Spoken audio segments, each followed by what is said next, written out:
buckaroos. This your old pal Gabby Hayes, coming at you with another one of them rip-roaring western yarns. You're darn tootin'. Yes, sirree, Bob.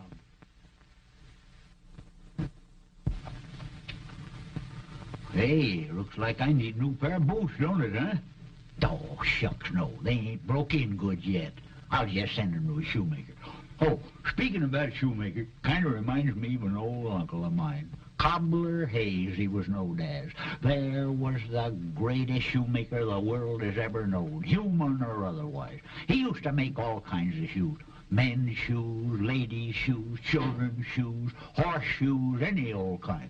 Well, of course, he got so famous that folks come from all over the country just to get their shoes made.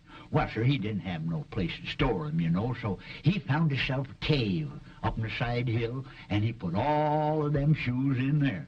Well, sir, one night a great big avalanche come down the side of that hill and just buried that cave. And you know he never did see them shoes again. But about 3 years later, he was riding along there, and he happened to pass the place where he'd buried the shoes, you know, and he saw something growing out of the ground. What do you think it was? First shoe trees the world has ever known. Yes, sir. Yeah. Oh, say, it's time for today's story, ain't it, huh? Yeah, let me see now. It's all about a young feller by the name of Billy Carson. He was on his way to pay for and pick up a herd of cattle when he run into just a little mite of trouble.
All right, you two. Up with them.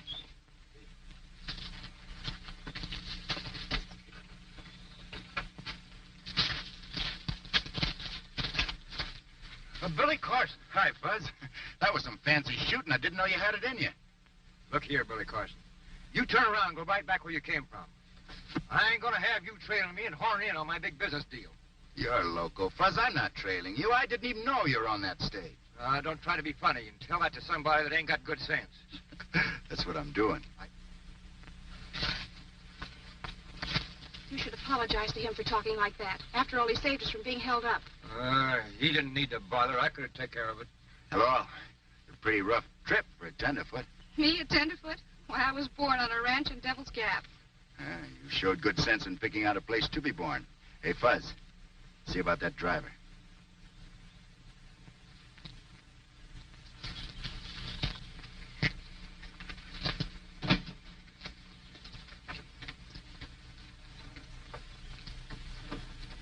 Yeah, they got him. He's dead. He's dead. I guess you two are gonna hang for this. I wouldn't lay any bets on that. You might lose. And you won't be around to collect your bets if you win. No, but I bet you I take you into town, mister. Give 'em a chance to hang you. Fuzz, get these two on their horses. That one, too. You heard the man.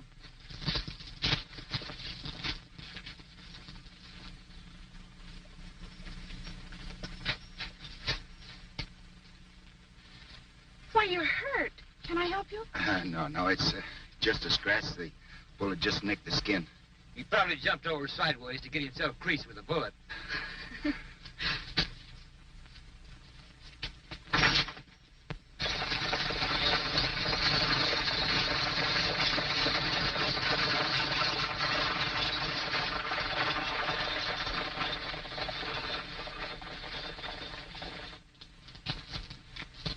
Jeff? You seem to be worried. I am. My daughter's coming home today, and the stage is way overdue. There's been a lot of holdups lately. Hello, Jeff. Hi, Sheriff. Don't see you around town much anymore. No. My daughter's on the stage, and I'm kind of worried about her. You can stop worrying. Here she comes.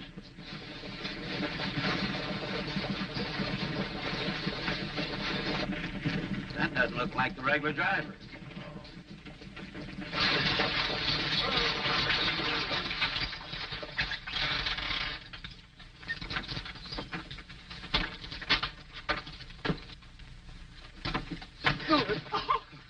Oh, Dad, I'm so glad to see you. We've had an awful time. Oh, that's too bad.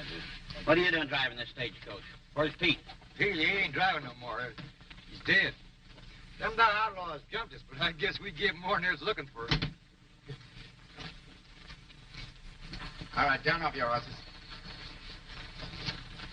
Get up there. Buckboat's right over here, honey.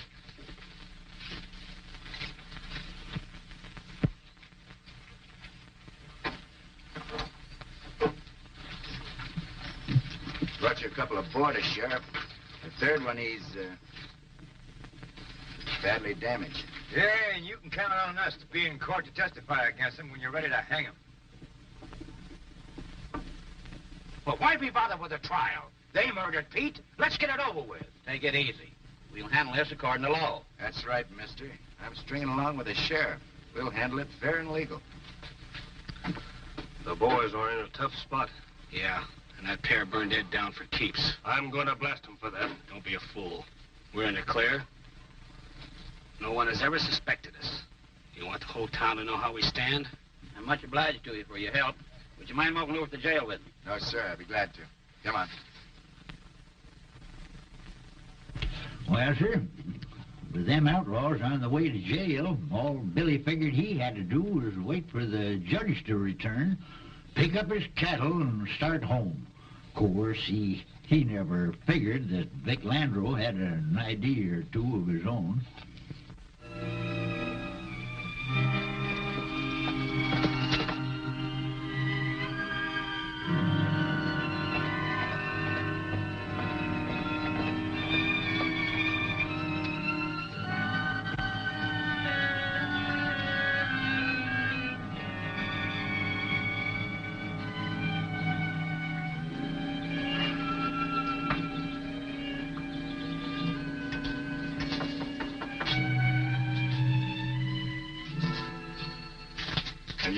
Jeff Barkley? That's right. I'm Bill Carson. Jim Larrabee sent me over the money to fetch those cattle to drive the herd back. You don't know how glad I am to see you. Come in. Thanks.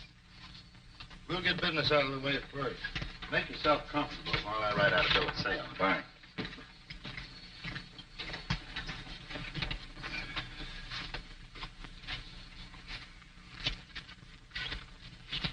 You want to count this and see if it's right, Mr. Barkley?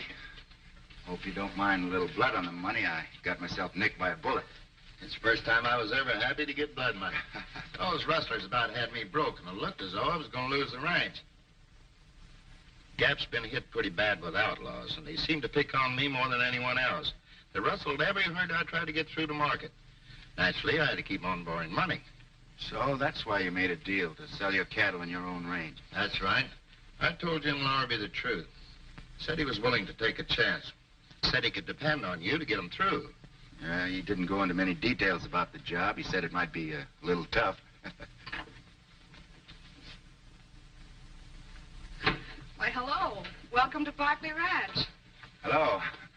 How do you feel today? Fine, thanks to you. Do you two know each other? Dad, this is the man I was telling you about. It would really done your heart good to see the way he hit those outlaws. Well, that puts me doubly in your debt. I guess Jim Larrabee knows how to pick his men. Oh, they weren't top-grade bad men. Didn't put up much of a fight.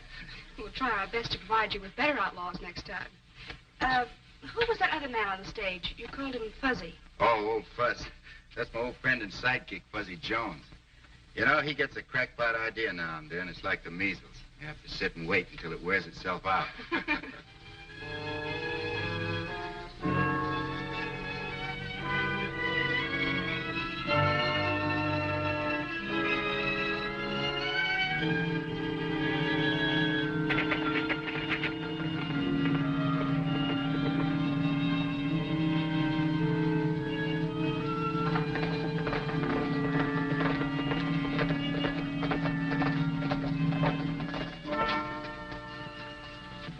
your bill of sale.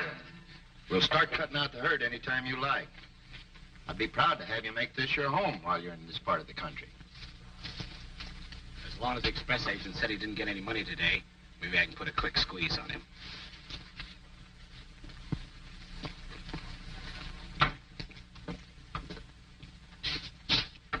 Excuse me, please. Howdy. Jeff, I wouldn't feel right about foreclosing on you. I'd like to make you a fair offer to buy you out so that you won't lose everything. I won't sell and you won't foreclose. I'm picking up that note. Well, where'd you get the money? Is that any of your business? Oh, no, of course not. I was just surprised, that's all. I thought you were in bad shape. I was yesterday, but not today. Well, Jeff, rustlers have hit you pretty hard. Think it over. It might be the wise thing for you to sell out. Ain't you the crooked tin horn the vigilantes run out of Cheyenne? If I am, nobody ever told me. Well, I'm telling you now.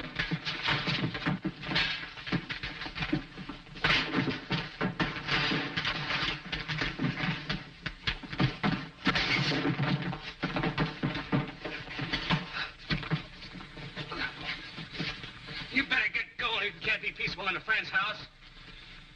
I'm sorry about this, Jeff. Oh, that's all right. No harm done as far as I can see, except to your friend. What do you say, Jeff? Sell out to me. Let me worry about the rustlers. I ain't selling an acre. We'll break up that gang of outlaws one of these days.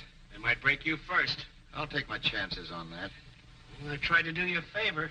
Much obliged, but I'm not caring for that kind of a favor. I'll be in town tomorrow with the money and pick up that note.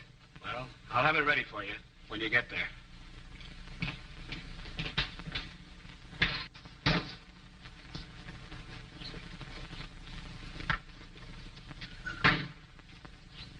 Something funny about this.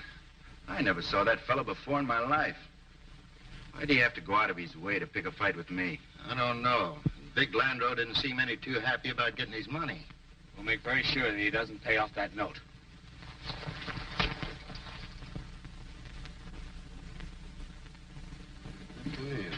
I'd like to hire a trail crew for a drive. Anybody interested? Where you driving from? The Barclay Ranch. That's a hoodoo outfit, mister. Every herd that's ever left there has been rustled, and there's been some mighty good boys killed, too. I plan to break that hoodoo.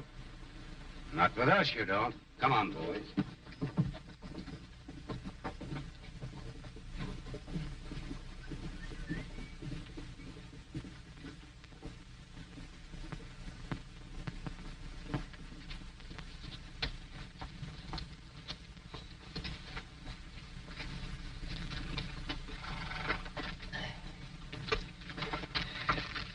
Sure be a load off of my mind when I hand Big Landreau this money and tear up that note. Oh, I'll be glad to.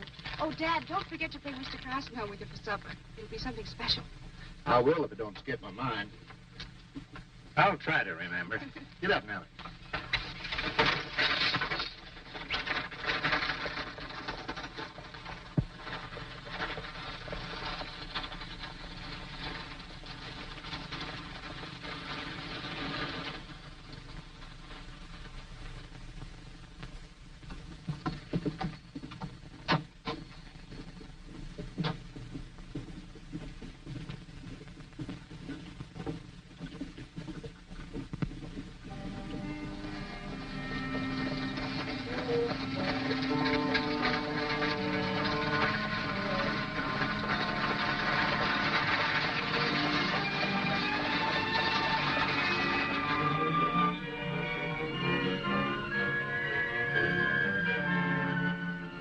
Well, he's got to come by here. That's what I figured.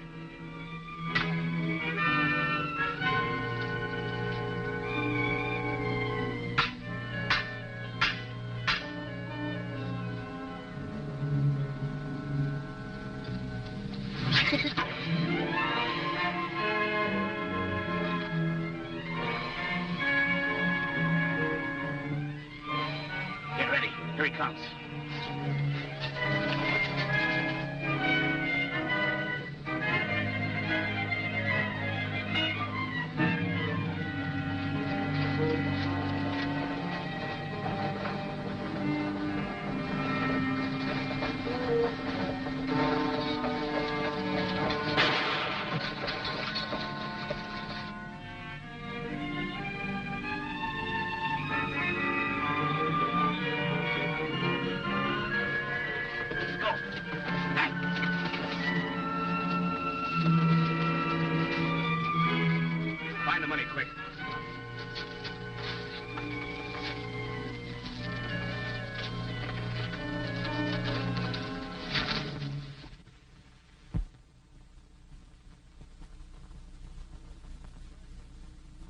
Oh, the shooting of Barclay didn't make life too easy for Billy. His friend, who was the first one to find Barclay, was cooling his heels in jail. And those two outlaws had broke out.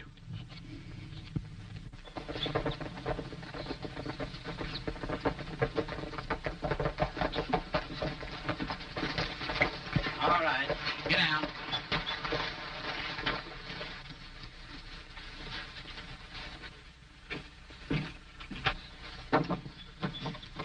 Get in. So you got him, huh? Yeah, thanks to Billy Carson's. You go on home and take it easy for the rest of the day. Thanks.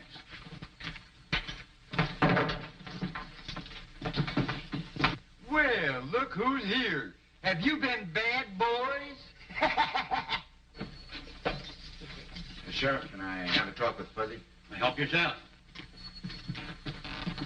Now, you tell me what this monkey business is of yours. I'll pound some sense into your head. Nope. I ain't taking no chances on losing a fortune just blabbing. Don't you realize they're going to convict you of murder unless you can explain why you're in Devil's Gap? Well, they can't convict me for something I ain't done. Oh, yes, they can, and they will. Unless you can give them a good reason for being where you were when Barclay was murdered. All right, come close. I learned that they plan to build a railroad in Devil's Gap. And anybody owning property there in the right place stands to make a fortune. Now I can see the reason for a lot of things. Landro could have known that.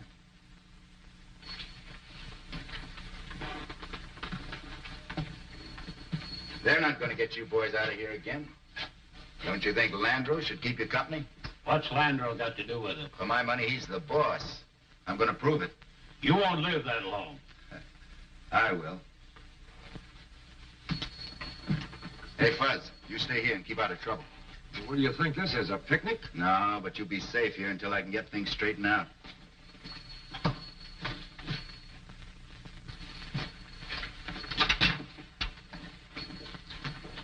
They're all yours, Sheriff. Thanks to you, Billy Carson. I guess that'll hold him for a while. You better watch this, please. Watch it? Yeah, there's a leak in it.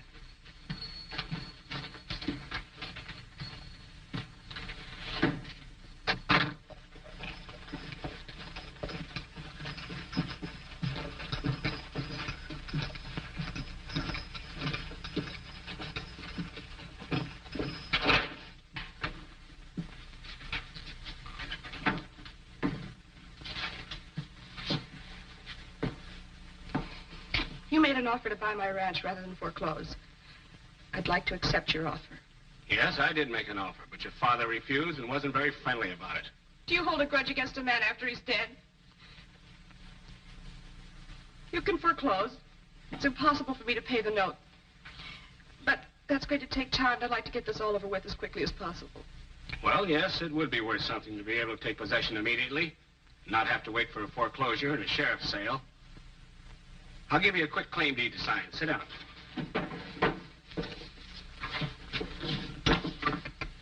Here, sign this.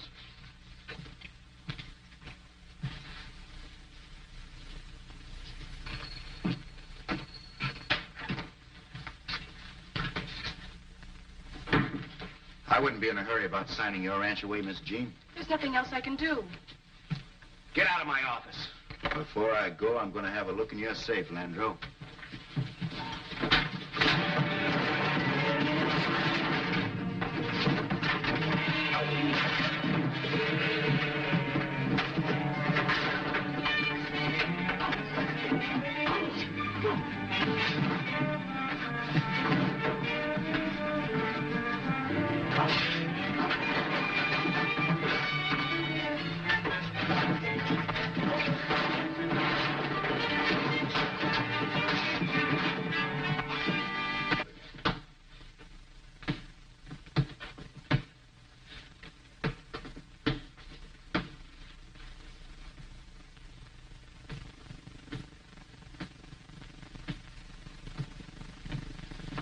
Cut out that tramping around in there. I'm trying to take a nap.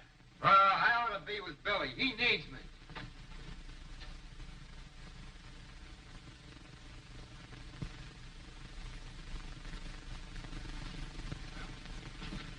Be good, boys. and I'll be seeing you in court.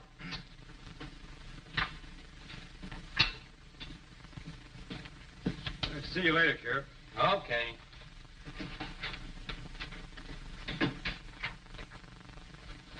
Hey, come back here!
Deputized. Stay here and don't let any prisoners out of that jail.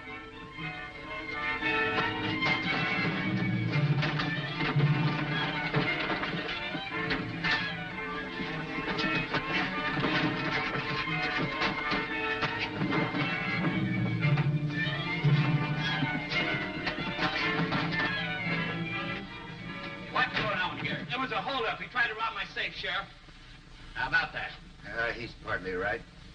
Sheriff, I think I can identify the money that Jeff Barkley was carrying when he was murdered. I'll gamble the money's in that safe. What do you say to that? It's a lie. He's trying to squirm out of trouble. Suppose we take a look. You've no right to search my private property. What do you care if you're innocent? I got some blood on the money when I was nicked by that bullet in the stage holdup, Sheriff. This looks like it might be it. It is. I'll see if we can find Barkley's note.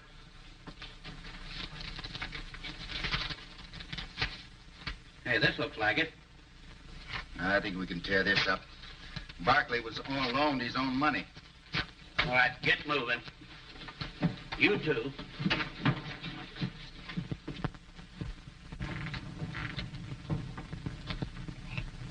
Well, things turned out just fine for our young friend, didn't they, huh? He got his cattle and he drove 'em home.